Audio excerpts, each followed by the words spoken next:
My dear friends, the little boy's name was Walter.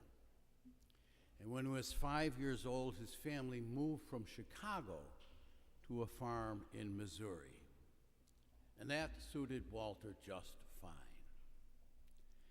2 years later, though, something happened that changed his life forever.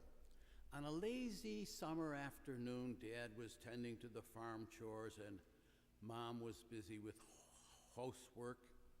It was the perfect day for a 7-year-old boy to go exploring. Just beyond the willow grove, there was an apple orchard, and there Walter could play to his heart's content. He would pretend that he was lost, which he never was, or that he had captured a wild animal, which he never did.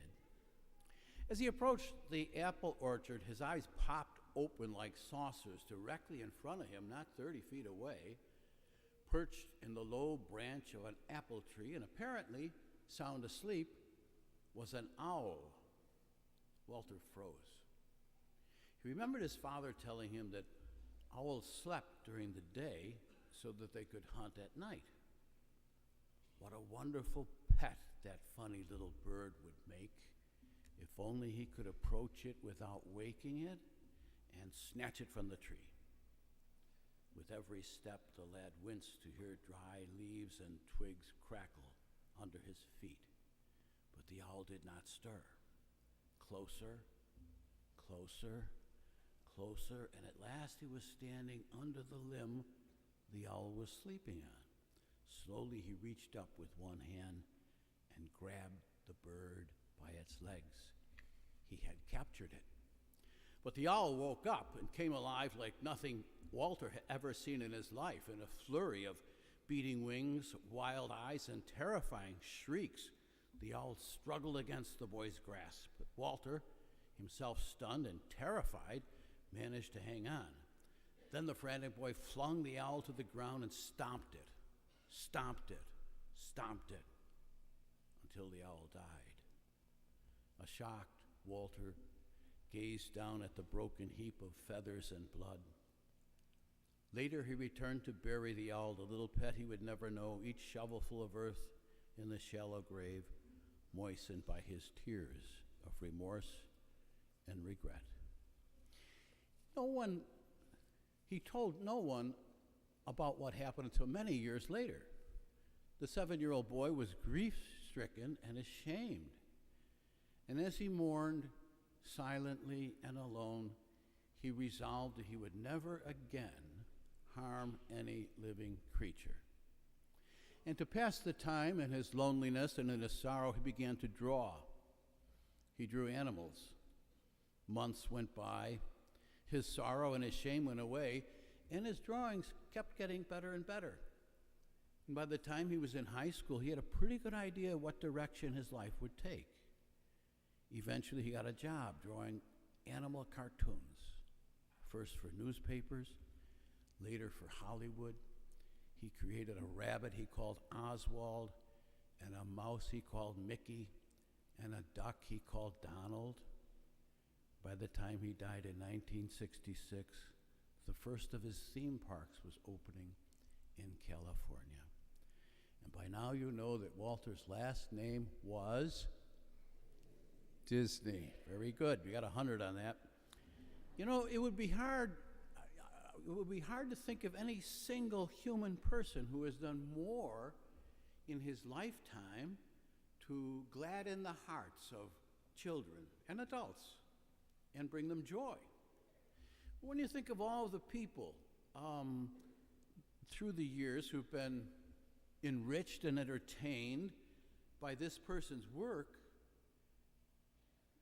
you recognize that all of this is the result of a very bad thing that happened to young Walter.